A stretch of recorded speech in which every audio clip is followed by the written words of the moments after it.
Praise lord. మీ అందరికీ నా హృదయపూర్వక వందనాలు. ఈ సమయాన్ని అవకాశాన్ని ఇచ్చిన దేవాతి దేవునికి స్తోత్రం. ఈరోజు ఎవరు ధన్యులు అనబడతారు అనే మాటను మనం జ్ఞాపకం చేసుకుని ఈ కార్యక్రమం మనం ప్రారంభించుకుందాము. ప్రార్థన చేసుకుందాం. ప్రార్థన. మహాపరిశుద్ధుడా, మహాగణుడా, మీకు వందనాలు ప్రభువా. ఆశ్చర్యకర వందనాలు. ఆలోచనకర్త మీకు స్తోత్రం చెల్లించుకుంటున్నాం ప్రభువా. మా అందరినీ ప్రభువా నీ నామాన్ని మహింపరచడానికి ఇచ్చిన ఈ సవావకాశాన్ని బట్టి మీకు స్తోత్రం చెల్లించుకుంటున్నాం ప్రభువా.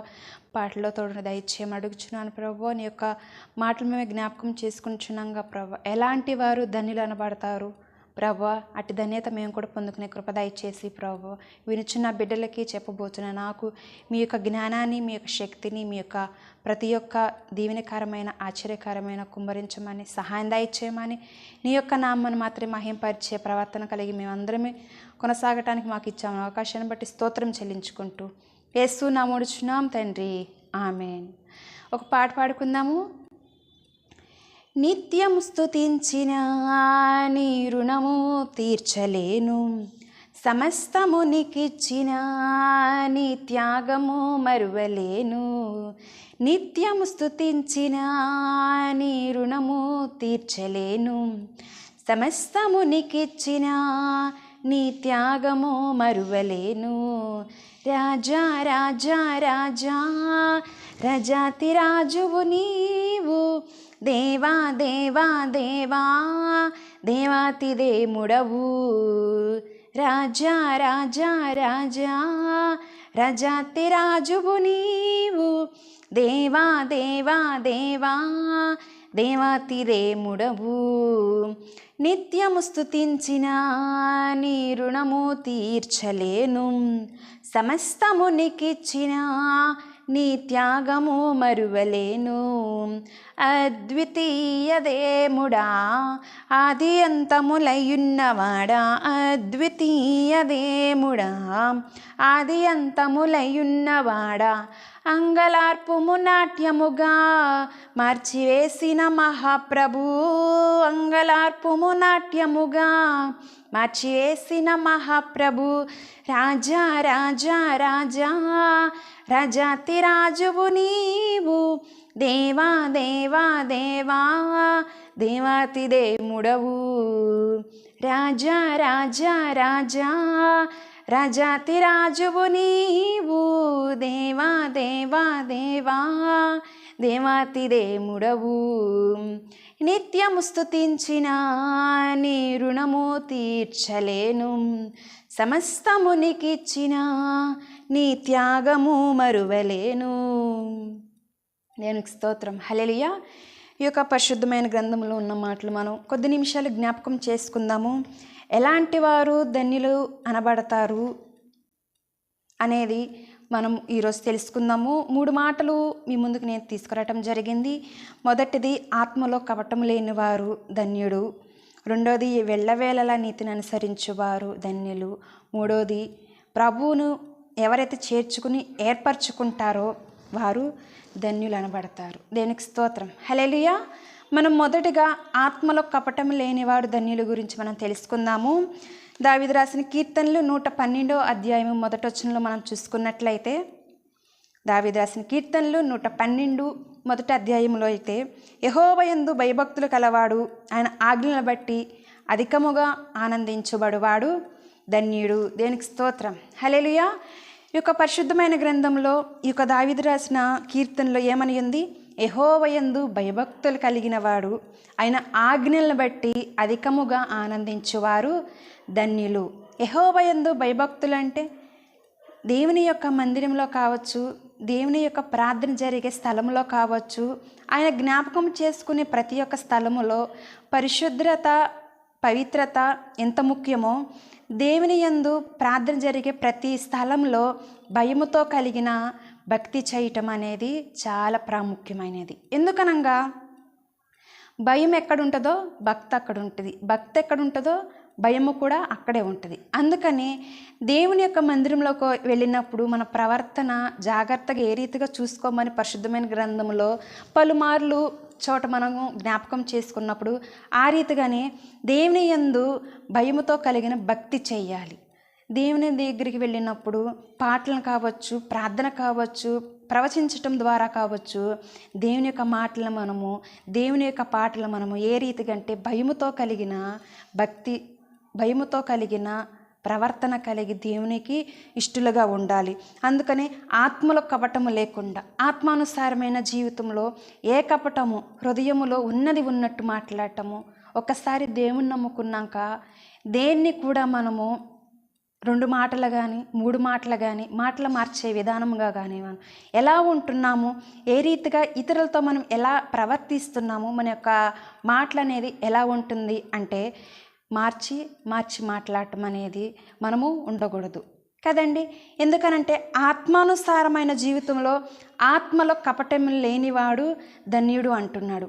ఆత్మానుసారమైన జీవితంలో దేవుని నమ్ముకున్నాక మన యొక్క జీవితం అనేది, మన యొక్క ఆత్మ అనేది దేవునికి అనుకూలంగా ఉండాలి. దేవునికి ప్రతిదీ కూడా ఆయన యందు భయముతో కలిగిన భక్తి చేసే విధానంలో ఉండాలి.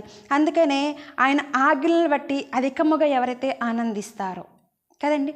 ఎన్నో ఆజ్ఞలు ఇచ్చాడు కదా, ఎన్నో ఆజ్ఞలు ఇచ్చాడు. కానీ మోషే ద్వారా ఇచ్చిన 10 ఆజ్ఞలు మనందరికీ తెలుసు కదా.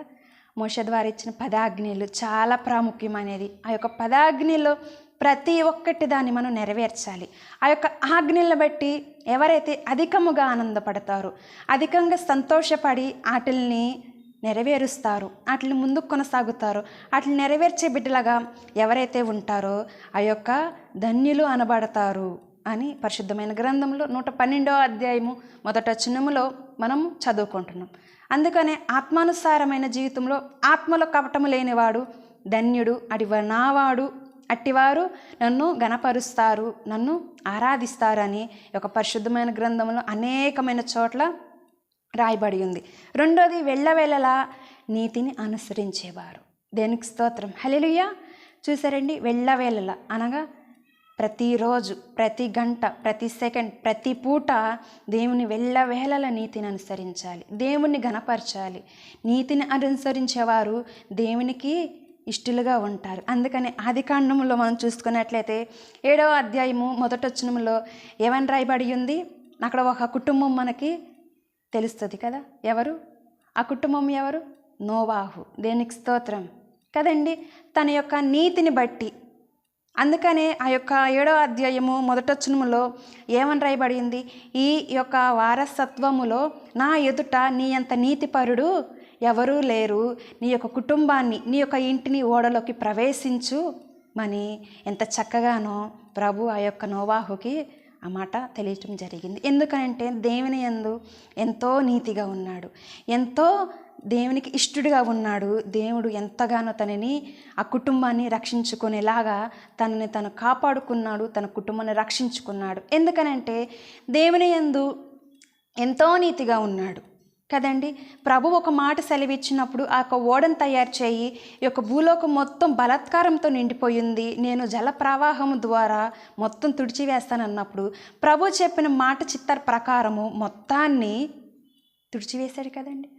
కానీ దేవుడిచ్చిన మాట ప్రకారం ఆ ఓడను తయారు చేయటానికి సిద్ధపడినప్పుడు ఆ ఊరు వారు ఎన్నో అవమానమైన మాటలు, ఎంతో నిందమైన మాటలు, వీడు వెర్రివాడిలాగున్నాడు, పిచ్చివాడిలాగున్నాడు, ఎందుకు ఈ పనులు చేస్తున్నారని నిందించినా సరే మాటలు, మనుషుల మాటలు లక్ష్య పెట్టకుండా దేవుడిచ్చిన మాటకి లోబడ్డాడు. దేవునిచ్చిన మాటని ముందుకు కొనసాగాడు కాబట్టి తన కుటుంబాన్ని రక్షించుకున్నాడు.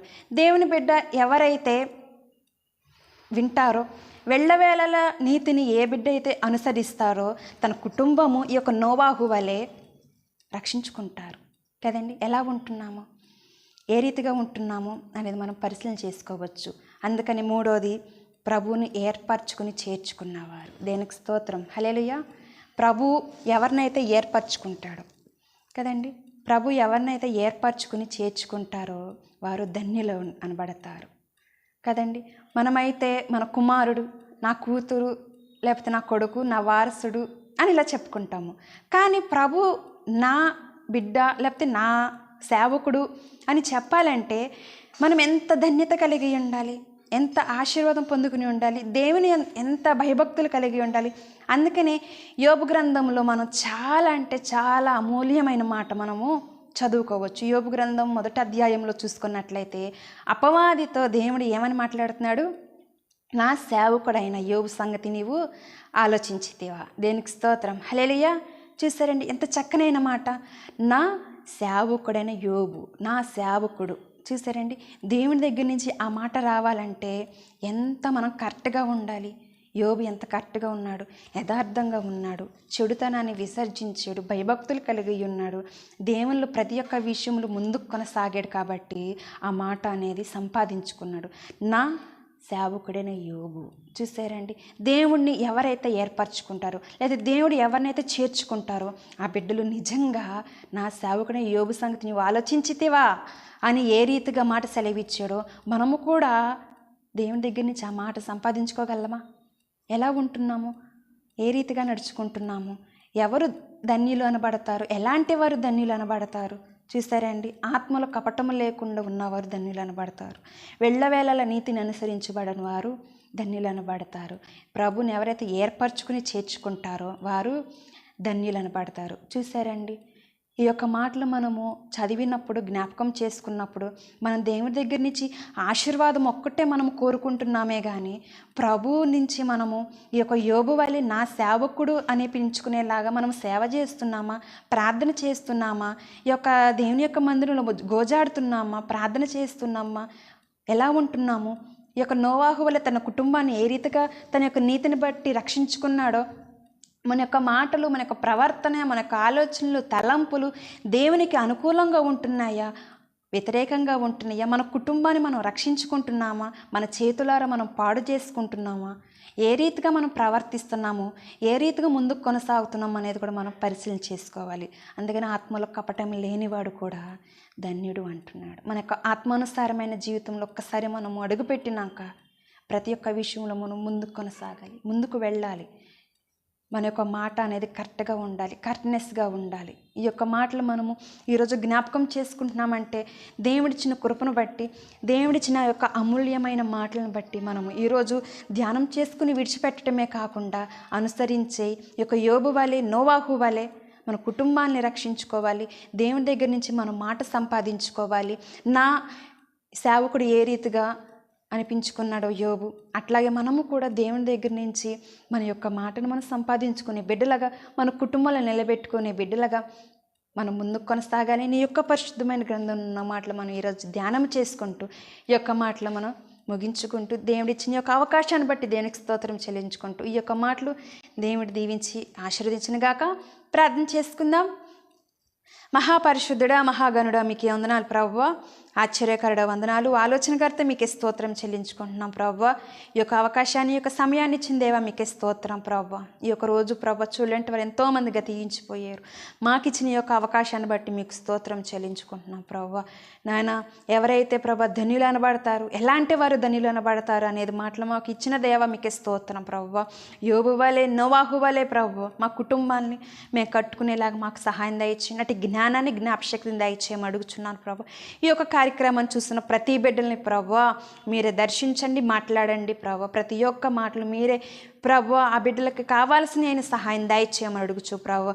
నేను చెప్పబోచిన ఈ యొక్క మాటలను కూడా మాకు కూడా మేము వర్తించడానికి, మేము కూడా ఆ రీతిగా కొనసాగటానికి కూడా మాకు కృప దయచేసి ప్రభు. నీ యొక్క నామాన్ని మాత్రమే మహింపరచుకునే యోగ్యతలకు మాకు దయచేస్తారు నమ్మచ్చు. యేసు నామమున తండ్రి, ఆమేన్. Praise lord. మీ అందరికీ నా హృదయపూర్వక